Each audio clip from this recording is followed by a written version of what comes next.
Let's go to the SECs. Yes, you know. Her 1,000th career point, Dave Wilson.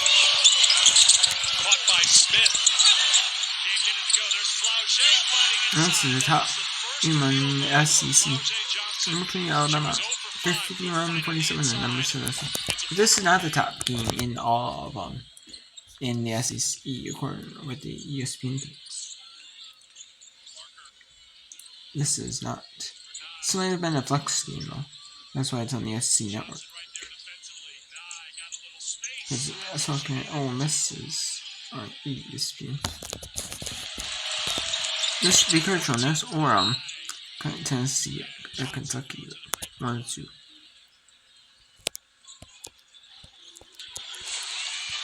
Wearing 14 points for Aaliyah Nye, and we're used to her doing it off the bounce. Oh, that was Samaya Smith keeping the play alive. Flau'jae Johnson putting it in. Only the 3rd offensive rebound for LSU in this game. And getting on the offensive glass has been the recipe for success for this LSU team. I mean, they came in tonight averaging 20 points a game in second chance points. And we said it at halftime, 0 points in second chance. Already now getting up to 4. You're feeling that mojo start to go for LSU because they're doing the things that they normally do. Get out, transition, and run. Get on the offensive glass. That was big in the Kentucky game, too. They were plus 11 in rebounding margin overall in the second half in that come-from-behind win. They were down 13 in the first half to Alabama here tonight. It's a 5-point game at the moment. Crimson Tide with the ball. One thing I've noticed, too, for Alabama, they're not setting the screens like they did in the first half. There was a screen set by Cody. Nye again got Johnson in the air, and she picks up the personal foul, and that is her 4th. This is the growth of Aaliyah Nye throughout her career. 3 years ago, all she wanted to do was spot up behind the 3. Last year, added a little bit more off the bounce. This year, she's versatile. You run her off the 3, she's going to make you pay by getting downhill and getting to the rim. So Flau'jae goes to the bench with her 4th. 2:39 to go in the 3rd quarter. Gilbert back on the floor. Nye back to the line.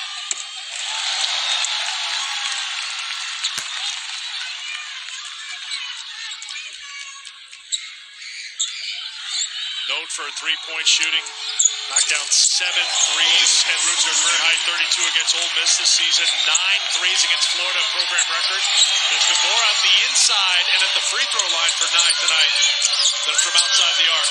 Oh, mismatch. Williams, Cody on Williams. Look at Nye shooting in for the defense.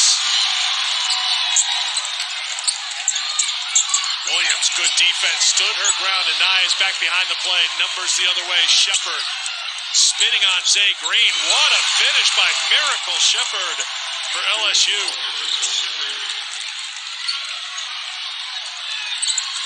She's playing with a ton of confidence right now. I didn't even think she needed that little reverse spin move, but shows what I know because it was a beautiful finish. Green tried to work against Dave Wilson, has the size advantage and takes advantage. Williams tried to save it, could not, and Alabama chance to build their lead. Collins to Nye, open 3 is good.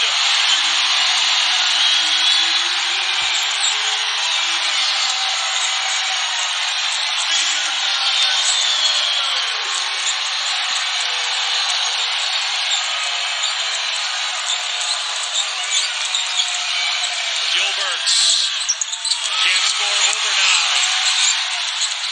There's Collins once again. Alabama pushing tempo. Collins maybe a little aggressive, but draws the foul on Dave Wilson.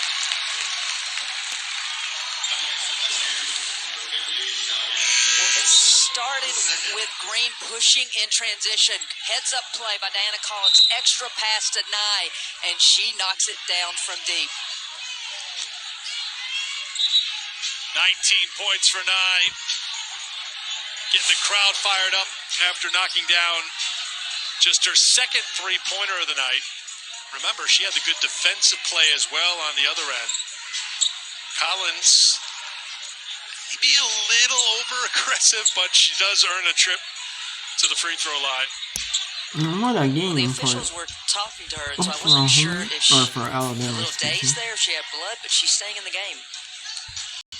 And Alabama. Yeah, Alabama Crimson Tide. Up in that one.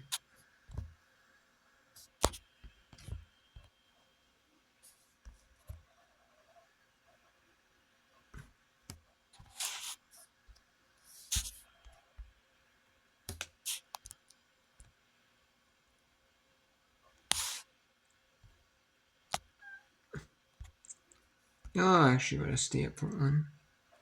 Portland down 4 to Washington or to San Francisco. I don't know. I keep saying what. I think Washington State. Washington State played today already.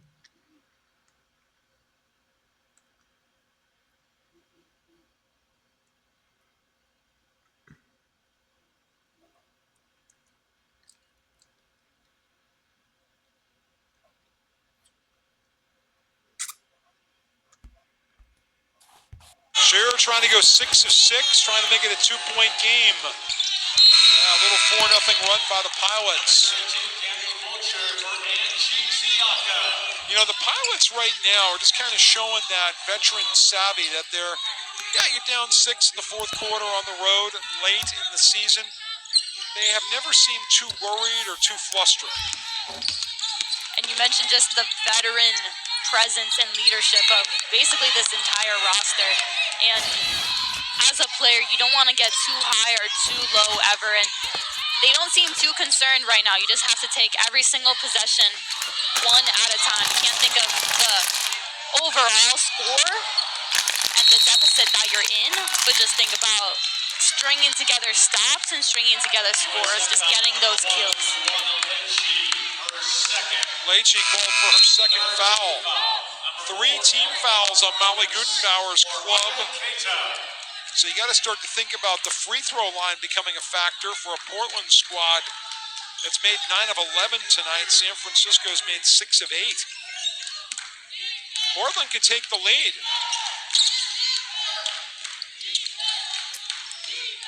Mark, great backdoor pass. Shearer fouled, and Trally Porta admits to it immediately. And that's Trally Porta's 4th foul. So it puts Coach Gutenbauer in a predicament if she wants to leave her girls out there that are in foul trouble or go into her bench, as it looks like Angelique's Yaka is coming back to the scorer's table. She's got 4 as well, but Molly took a very slow and deliberate walk along the sideline, kind of made eye contact with every player, and then about 3/4 of the way on her return stride said, Angie, get in there.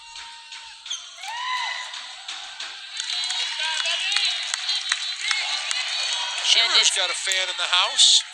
And it's those fouls where the possession before, the reach-in off of a rebound, and then that one just got beat on the back cut, where it's sometimes those silly fouls that just start adding up, as they are right now, as Portland has creeped their way back into this game to tie it up. Don's almost needed to use a timeout right there. Speaking of which, San Francisco has 3 timeouts. Portland has 4. So both coaches, Michael Meek and Molly Gutenbauer, have a lot of time to strategize here in the final 5 minutes.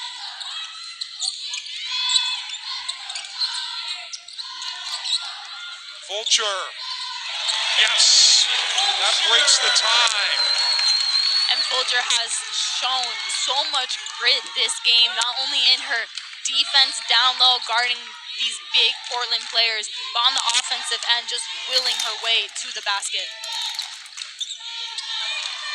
Shearer. Wow. And you heard Coach Gutenbauer pleading to the refs on the sideline, just shouting out 3 seconds, 3 seconds. But that's good defense by Luana Leche to just square up and not give Shearer anything, knowing that she might look for another foul call and trip to the free throw line. Let's go back to a regular set.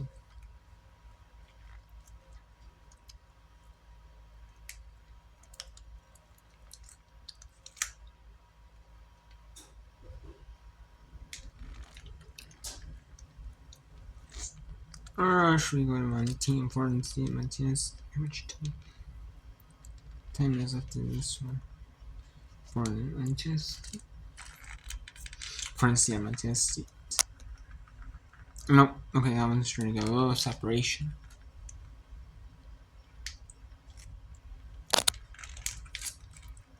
Let's go to Idaho State. See what comes up in this one.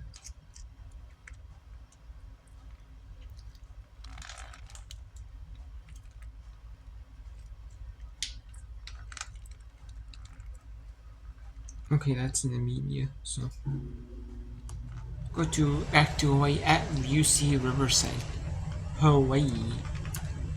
Here's trailer.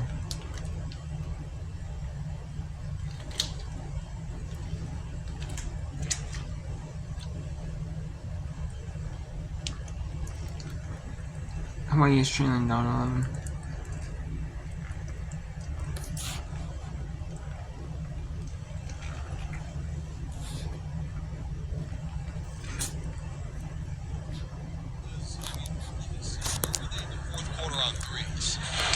One for seven on threes in the fourth quarter.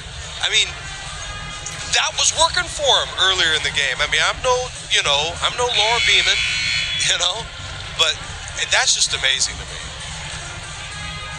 This timeout's going to allow them to get their defense set up. Hawaii has more points in the paint and has more layups than UC Riverside, but they spent the whole fourth quarter shooting threes. Now, granted, the Islanders are a good defense. They weren't giving them layups, but to me, that would have been the better game plan. Full court pressure coming on. Wickstrom finds Matarans wide open. She's going to go cross court into Rose. Rose back into Polk. And that's going to be a foul on Wahine Kapu.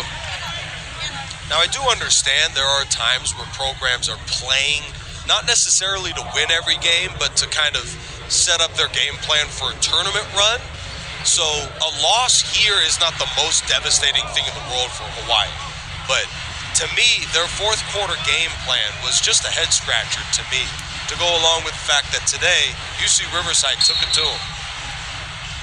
Polk set the inbound. She finds Matarans. Under 90 seconds. Islanders, if they can hang on to this, will snap a 14-game winning streak by the Rainbow Wahine. That'll make some noise. That'll make a lot of noise. No losses since January the 2nd. 4 seconds. Rose looking to drive in, parts the green seat, misses the layup. Oh, she did the hard part. Trap taken away by Polk. And taken back away by Hawaii. Couple of quick turnovers here. 3-point attempt by Hawaii. Missed. Ball is loose. Offensive rebound by the Rainbow Wahine. Amani Perez is going to pull up for three. Amani Perez hits the three-pointer. That is the fourth triple that she has hit today. The lead now cut to 8. She's been a lone bright spot for the Rainbow Wahine. You got a foul. What are they doing? Polk. We finally get a foul. Looks like it's going to be on Wahine Kapu. Yeah, take this tape and throw it away. And luckily for them, they have less than 48 hours to forget about it and play the next game. And lucky for them, too, they have a relatively easy remaining schedule on paper. That's going to be another foul. So this could end up being their only loss down the stretch of the year. I believe they do on that schedule was UC Davis, if I'm not mistaken. But, they still, even with this tough loss today, should be the favorite to win the Big West regular season. Shelly Duchemin from the free throw line. That one rattles out. Duchemin, a 66% free throw shooter. Currently on 13 points. This is her first trip to the free throw stripe. Looking to connect on the second. She does. That brings the lead up 59-50. Wahine Kapu is going to pull up for three. Rattles out a rebound by Rose. And that's going to send Michaela Rose to the free throw line. She's 3 for 4 today. And I mean, barring a miracle or a Reggie Miller-esque performance, Yeah, it or looks like Tracy UC McGrady. it looks like UC Riverside is going to pull a huge. I think Tracy huge upset. McGrady did 8 points, so I don't even think that would be good enough. With that said, credit to UC Riverside Volleyball. They had lost all 30 meetings against Hawaii in its program history until earlier this year when they beat them for the first time ever in this building a couple months ago. And credit to women's basketball. Yes, they beat them here last year, but Hawaii is better this season, one of their best teams ever, and this is a good program. So credit to UC Riverside. They are a team that makes noise now in the Big West, and they are one to reckon with. Laura Beeman's going to call a timeout with those 2 free throws. Michaela Rose becomes the third Highlander in double figures today. In an impressive performance by UC Riverside, really going at Hawaii as aggressively as they could. And what's great for the Highlanders now, because they're 10-8, they have a pretty easy on paper remaining schedule. This is a team that, who knows, maybe they can get a little fortune above them and maybe they could earn a bye, or at least they could have an easier first-round matchup. Well, in order to earn the bye, they're going to have to finish within the top 4, so that's not necessarily going to be something within their cards. Only 2 games remaining for the rest of the season, so... Is there a possibility of that? Judging based on the standings, not likely. Yeah, I'd say very not likely, but you never know. Well, they will go 10-8. And the 4 seed is 10-6. Well, so there is possibility, but if we're looking around the, if UC San Diego can hold off against Cal State Northridge, that'll be big.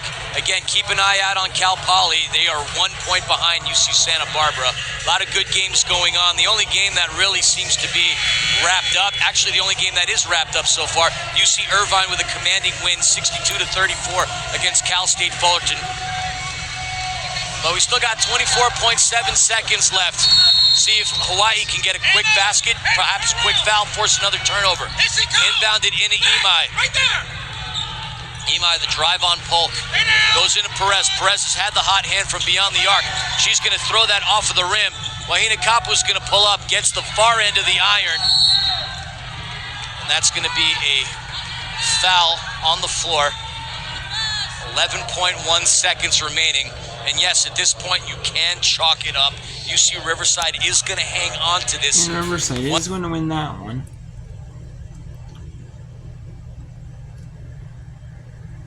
So we'll take a look here at the scores here. There's some games going on right now in the world of women's college basketball.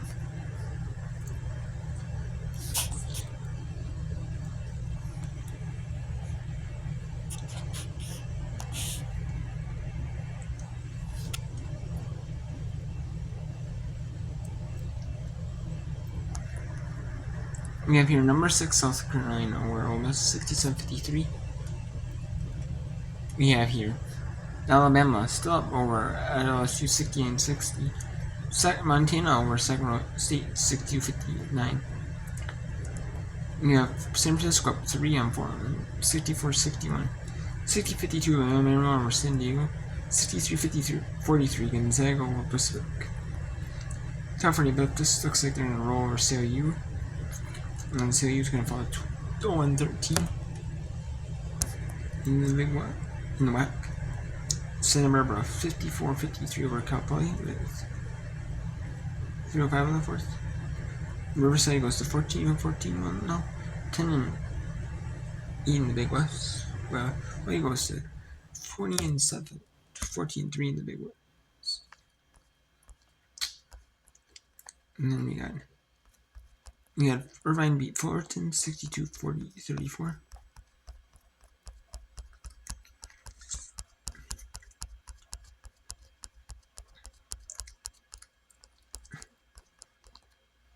Then we had Weber State defeat East Russian 67-65.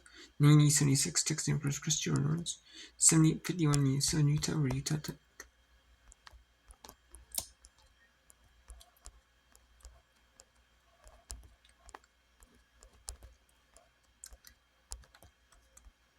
So let's bring in one more game. We'll bring in Barbara Poly. Barbara is up a point on Pauly.